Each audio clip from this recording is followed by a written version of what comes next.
तो हेलो दोस्तों, मैं हूं राजवीर सागर और आप देख रहे हो मेरा यूट्यूब चैनल ARV ब्रदर्स। तो भाई अगर आप मोटरसाइकिल लेने की सोच रहे हो, लॉकडाउन खुलने का वेट कर रहे हो, तो लॉकडाउन खुलने के बाद मोटरसाइकिल लेने से पहले कुछ बातें हैं जो समझ लो, नहीं तो आपको बहुत नुकसान हो सकता है, बहुत चक्कर काटने पड़ सकते हैं, बहुत परेशानी आपको झेलनी पड़ सकती है। क्योंकि अभी जो पिछले साल लॉकडाउन लगा था 2020 में, तो उस 2020 के लॉकडाउन के बाद जिन्होंने बाइक खरीदी थी, काफी सारे लोगों की कमेंट मेरे पास आई थी, मतलब कमेंट भी आई थी, कंप्लेंट भी आई थी, दिक्कतें भी आई थी और उनको सॉल्व भी किया था। जिनमें सबसे ज्यादा तो मुझे दिक्कतें फेस करनी पड़ी वो मैं आपके साथ शेयर करूंगा इस वीडियो के अंदर, ताकि लॉकडाउन से पहले, लेने से पहले आप बाइक को थोड़ा सा समझ लो, सीख लो, जान लो इन बातों को। तो वीडियो को स्टार्ट करते हैं, ज्यादा देरी नहीं करेंगे। बस एक छोटी सी गुजारिश है आपसे, इंस्टाग्राम पे फॉलो कर लेना। इंस्टाग्राम पे भी काफी सारी नॉलेज मैं देता रहता हूँ, छोटी से छोटी, बड़ी से बड़ी, Q&A भी करता रहता हूँ, लाइव भी आता रहता हूँ। तो मिलते हैं वीडियो के अंदर। तो दोस्तों, सबसे पहले हम जानते हैं बाइक की दिक्कतें, क्या क्या दिक्कत मुझे झेलनी पड़ी लॉकडाउन 2020 के बाद जो मेरे पास बाइक आई सबसे ज्यादा।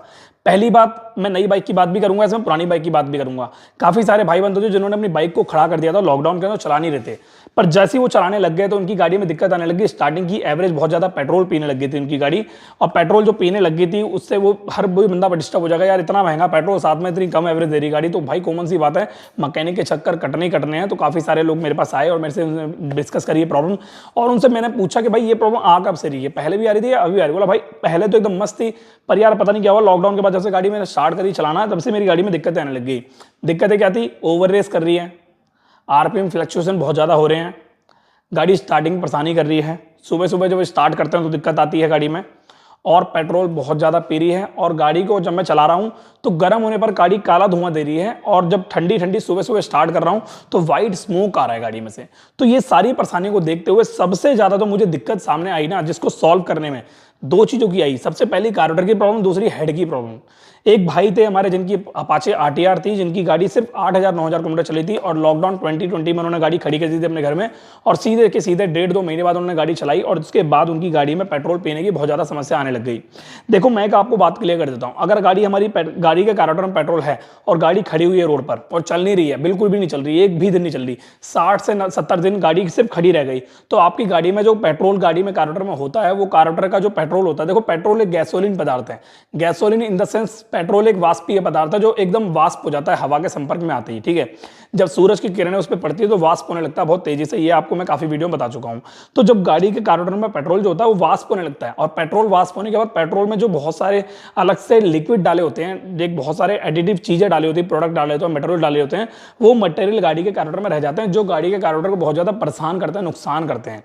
अब वो जो कार्बोरेटर के अंदर जो लिक्विड होता है, वो जो रह जाता है, जो पेट्रोल तो उड़ चुका है, उसके बाद वो लिक्विड सीधे हेड में जाता है, और हेड में जाके आपकी गाड़ी के वाल की जो सीट होती है वो उसे पूरा खुरदुरा कर देता है, खराब कर देता है। और उसके बाद होता क्या है, जब गाड़ी हम स्टार्ट करते हैं तो गाड़ी के दोनों वाल्व बंद होने चाहिए प्रॉपर एग्जॉस्ट होने के बाद, पर उन खुरदुरेपन की वजह से वहां उस सीट के पास से लीकेज की परेशानी आने लगती है, पेट्रोल लीकेज की परेशानी आने लगती है, प्रॉपर ट्यूनिंग नहीं हो पाती है।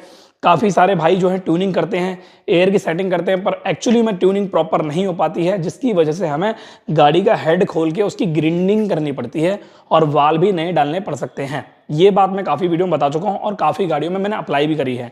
जैसे कि मैं आपको बता रहा हूं, अगर गाड़ी के वाल हम ग्रिंडिंग करेंगे तो उसमें खर्चा आएगा, और उसका हेड भी खुलता है, उसके बाद ही परफॉर्मेंस आती है। एक अच्छी परफॉर्मेंस, एक अच्छा काम करने के लिए, एक अच्छा रिजल्ट देने के लिए उसमें खर्चा भी आता है। अगर कोई गाड़ी 10,000-8,000 किलोमीटर चली है और उसका हेड खुल के बहुत सही हो रहा है, तो कस्टमर का यहाँ धक्का लगता है दिल पे बहुत ज्यादा। चलो वो तो गाड़ी शोरूम से थी, 8,000 किलोमीटर चली थी, वो निकाल दी, यहाँ तो बात को हम साइड में करते हैं। अगर आप गाड़ी शोरूम से नहीं निकलवाने जा रहे हो तो आपको किस किस चीज का ध्यान देना चाहिए? सबसे पहली चीज, अगर आप शोरूम पे जा रहे हो तो आपको अपनी गाड़ी की मैन्युफैक्चरिंग डेट का पता होना चाहिए, क्योंकि जैसे मान के चलो 2022 में आप गाड़ी लेने वाले हो, फरवरी के महीने में, 2022 फरवरी के महीने में आप गाड़ी लेने वाले हो। अब 2022 फरवरी के महीने में आपको गाड़ी जो मिल रही है, उसकी जो मैन्युफैक्चरिंग डेट है वो है 2019 या 2022, ये 2019 से ज्यादा लंबा हो गया, 2022 फरवरी में गाड़ी लेने वाले, और 2021 फरवरी का टाइम है उसका मैन्युफैक्चरिंग का। क्योंकि लॉकडाउन की वजह से, ये जो लॉकडाउन पीरियड चल रहा है, इसकी वजह से इतनी ज्यादा सेल कम हो गई है ऑटोमोबाइल सेक्टर में, वाहनों की बिक्री बहुत कम हो गई है, बहुत कम हो गई है, जिसकी वजह से जो मैन्युफैक्चरिंग प्रोडक्ट उनके डेली बेस पे होते हैं वो वहीं के वहीं रुक गए हैं, और जो उनका प्रोडक्ट ऑलरेडी तैयार पड़ा है वो बिक नहीं पा रहा है लॉकडाउन की वजह से। अब ये जो प्रोडक्ट है ये बिकेगा कब? जब लॉकडाउन खुल जाएगा। लॉकडाउन कब खुलेगा? 2021 के एंड में खुलेगा, या मई में खुलेगा, या कब खुलेगा एग्जैक्टली पता नहीं है, ये पता लगेगा आपको खुद ही, मुझे भी जब पता लग जाएगा। बट जब भी खुलेगा उसके बाद ये प्रोडक्ट जो रुके हुए हैं, ये रखे हुए हैं जो तैयार पड़े हैं, ये बिकना स्टार्ट होंगे। अब आपके मूड में क्या है, आपको लेना 2022 फरवरी में और प्रोडक्ट आपको मिल रहा है 2021 का जनवरी का। तो यहाँ पे क्या हो गया, यहाँ पे प्रोडक्ट 2021 में जनवरी में ही रेडी हो गया था और 1 साल के गैप के बाद उसको बेचा जा रहा है। तो इसका मतलब ये हुआ कि आपकी बाइक रेडी 1 साल पहले हो गई थी, अब आपको मिल रही है। एक एग्जाम्पल के तौर पर खाना आप सही तैयार हो गया था 7 दिन पहले, फ्रिज में रख दिया था और उसके बाद बाहर निकाला, गर्म किया, परोस दिया। तो स्वाद जो होता है ना, वो खाना तैयार होते समय जब परोसा जाए वो जब भी होता है, उसके बाद नहीं होता। दिक्कत यहाँ पे ये आती है जब गाड़ी का प्रोडक्ट तैयार कर देते हैं वो, तो रस्ट होता है, बहुत ज्यादा रस्ट। देखो यार सिंपल सी बात है, एक बहुत बड़े बड़े जो प्लांट होते हैं ना, उनकी जो गाड़ियां होती हैं वो एक खाली मैदान में खड़ी होती हैं, ठीक है। उस खाली मैदान में कोई इतना बड़ा लिक्विड वगैरह नहीं माना जाता जिसकी वजह से गाड़ी में रस्ट ना लगे, ना लगे, पन्नी से पूरी पैक की जाती है। और वहां पे गाड़ी का जो कार्बोरेटर होता है ना, जब टेस्टिंग होती है गाड़ी की टेस्टिंग, तो टेस्टिंग के दौरान गाड़ी के कार्बोरेटर में पेट्रोल डाला जाता है। एक बार मैं अगर अपनी खुद की एक अगर छोटी सी एडवाइस दूं, तो एक बार मैं हरियाणा गया था, नीलम बाटा चौक, वहां पे एक यामा का सर्विस सेंटर है, वहां से मैंने कार्बोरेटर खरीदा था 4000 रुपए का।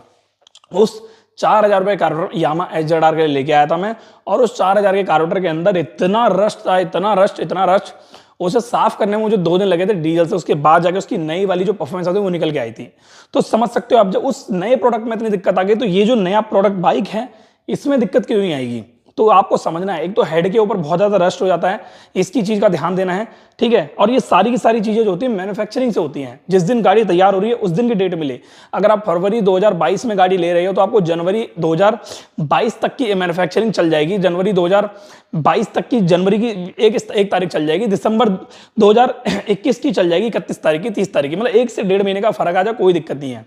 पर 6 महीने, 4-7 महीने, इन सब चीजों का आपको ध्यान देना पड़ेगा। और एक चीज और बता देता हूं, जब गाड़ी बहुत टाइम तक खड़ी रहती है ना, तो उसके पेंट पे भी बहुत प्रभाव पड़ता है, बहुत ज्यादा प्रभाव पड़ता है। क्योंकि गाड़ी का मैंने खुद देखा अपनी आंखों से, नई गाड़ी है तो उसकी पेंट की पपड़ी निकल जाती है। और एक बात और मैं क्लियर कर देता हूं, जब आप कोई शोरूम से गाड़ी निकलवा के ला रहे हो तो उसकी पेंट की गारंटी नहीं आती है, चाहे वो पपड़ी निकल जाए, चाहे वो निशान आ जाए, चाहे स्क्रैच आ जाए, कोई गारंटी नहीं आती है। आपकी गाड़ी का टायर वायर फट जाए, कुछ हो जाए, मुझे लगता है कोई गारंटी भी आती होगी ना तो रोज होकर आपको गारंटी मिलेगी बहुत मुश्किल से। आपकी गाड़ी के BS6 जो बाइक आ रही है उसमें फ्यूल पंप होता है, जैसे कि आपको सभी को पता है। अगर फ्यूल पंप की मोटर को 1 साल तक रोक दिया जाए, चले ना, तो फ्यूल पंप की मोटर भी स्लो पड़ जाती है, जिसकी वजह से जब शुरुआत में गाड़ी आपको दी जाएगी तो कैसे तैसे करके मैनेज कर दिया जाएगा, बट कहीं ना कहीं बाद में आपको परेशानी खुद झेलनी पड़ेगी, बाद में आप चक्कर 10 काटोगे। और इसका रीजन सिर्फ आपकी परेशानी होगी, इसके अलावा और कुछ नहीं होगा। सामने वाले को तो अपने प्रोडक्ट को बस सेल करना है, उससे मतलब नहीं है। क्योंकि मैंने अपनी आंखों से खुद देखा है, प्रोडक्ट को जब सेल कर रहे होते हैं ना, तो पेट्रोल डाल के स्टार्ट करने की कोशिश करते हैं, नहीं होती, बहुत स्टार्ट करते हैं, नहीं होती है शोरूम वाले। फिर बाद में मैकेनिक आता है, मैकेनिक स्टार्ट करता है, कैसे तैसे करके गाड़ी स्टार्ट कर देते हैं, स्लो में सेट होती है, आरपीएम फ्लक्चुएट करते हैं, आपको गोली दी जाती है कि कोई बात नहीं, ये परेशानी जो आ रही है सर्विस सेंटर में 1-2 दिन में दिखा लेना, सही हो जाएगी। पर उस टाइम में आपको समझना है चीजों को। यहाँ पे एक चीज को और ध्यान देना है, अगर आप कोई गाड़ी मोटरसाइकिल खरीदने जा रहे हो या स्कूटी खरीदने जा रहे हो, तो आपको PDI, pre delivery inspection, PDI आपने देखा होगा शोरूम में होती है। उस PDI की फुल फॉर्म होती है प्री डिलीवरी इंस्पेक्शन। डिलीवरी देने से पहले इंस्पेक्ट करना गाड़ी को, इंस्पेक्ट इन द सेंस पूरी गाड़ी चेकअप करना। और उस चेकअप के दौरान उस बंदे को पूरी गाड़ी को चेकअप करना है, पर उसका ज्यादातर जो ध्यान होता है वो होता है गाड़ी कस्टमर जो होता है उसकी मिठाई पर, कि सर मुझे मिठाई देंगे, मैं उनको गाड़ी की चाबी दूंगा। तो यहाँ पे ज्यादातर उसका फोकस होता है। मेरी नजरों में तो कोई उसकी प्री डिलीवरी सेंस से नहीं करता। तो यहाँ पे प्री डिलीवरी में पूरे 26 काम होने चाहिए गाड़ी के अंदर प्रॉपर तरीके से। और अगर 26 काम में कोई भी कमी होती है तो आपका नुकसान होगा, कस्टमर का होगा, इसके अलावा किसी का नहीं होगा। अब नुकसान तो चलो झेल लोगे, पर किस किस चीज का झेलोगे। 1 साल तक प्रोडक्ट बन के तैयार हो गया, ठीक है, टायर के अंदर दिक्कत आती है, टायर साइड से चटकने लग जाते हैं। शुरू में नहीं चटकते, शुरू में तो नया माल होता है, पर 4 महीने बाद, 5 महीने बाद आपकी गाड़ी में दिक्कतें आने लग जाती हैं। तो ये चीजों का आपको ध्यान देना है।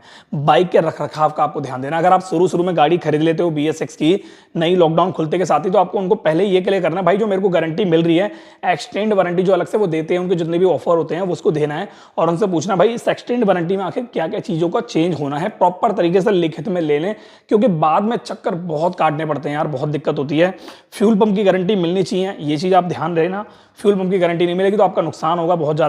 प्लस आप देख लेना अपने हिसाब से मोटी मोटी चीजें क्या होती हैं, जो भी होती हैं, जैसे थ्रॉटल बॉडी हो गई, उसमें कोई सेंसर हो गए, फ्यूल पंप हो गया, और भी बहुत सारी चीजें होती है, मीटर वीटर, ये सब चीजें होती हैं। एक्सटेंड वारंटी में आ रही नहीं आ रही, ये चीजें चेक कर लेना।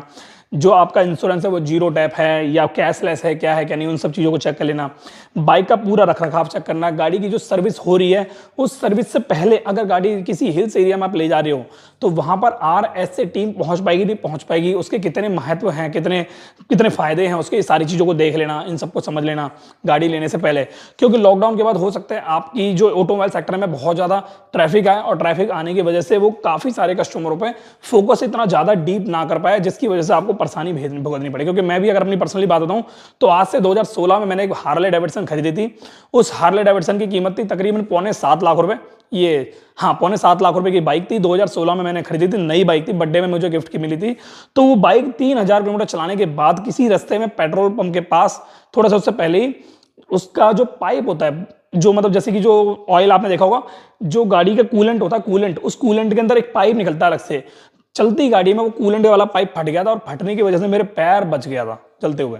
पर वो तो कोई दिक्कत नहीं, चलो। और उसके बाद जब मैंने गाड़ी RSA वाले को फोन किया, रोड साइड असिस्टेंट, RSA की फुल फॉर्म यही होती है, रोड साइड असिस्टेंट। अगर आपकी गाड़ी रोड में दिक्कत आ जाए, रुक जाए, फंस जाए, तो वहां पे रोड RSA आती है और आपकी गाड़ी की सही करती है, उसका कोई चार्ज नहीं होता। तो ये भी चीज उनसे क्लियर कर लेना। क्योंकि BS6 में क्या होगा, कोई भी परेशानी आने पर आप किसी भी रोड साइड मैकेनिक पे जाके ठीक नहीं करा सकते। अगर कराते भी हो तो कंपनी वाले तो गारंटी खत्म कर देंगे, प्लस आपकी गाड़ी में जो सामान आपकी गाड़ी में गारंटी में डल रहा है आपको 10 चक्कर कटवाएंगे, एक बात हो रहा है, ढक्के आपको मारने पड़ेंगे। तो ये चीज़ों का आपको ध्यान देना पड़ेगा। काफ़ी सारी चीज़ें मैंने इस वीडियो में बता दी हैं। कुछ कुछ चीज़ें छूट भी गई हो सकती है, छूट गई हो, क्योंकि मैं कोई ऐसा कोई स्क्रिप्टेड के साथ वीडियो नहीं बनाता। मैं सिर्फ जो मेरे मन में आता है, जो मेरे दिल में आता है, वो बता देता हूँ, आपके साथ शेयर करता हूँ एक्सपीरियंस। एक वीडियो बनाने की सोच रहा था, सोचा बनाई जाए और आपके साथ शेयर की जाए। तो ऑन द स्पॉट अभी मैं बनाई और वीडियो शेयर कर दी आपके सामने। गाड़ियाँ बहुत सारी होती हैं, अगर आप खरीदने से पहले इन सब चीज़ों को ध्यान दोगे तो आपके लिए बहुत फायदेमंद है। क्योंकि गाड़ी बेचना सामने वाले का बंदा का एक फर्ज है, वो आपको 1000 हथकंडे अपना के गाड़ी चेप देगा, पर गाड़ी लेने से पहले आपको समझना आपका फर्ज है, क्योंकि आपकी जेब से पैसे जा रहे हैं। ये बहुत इंपॉर्टेंट पार्ट होता है, ठीक है।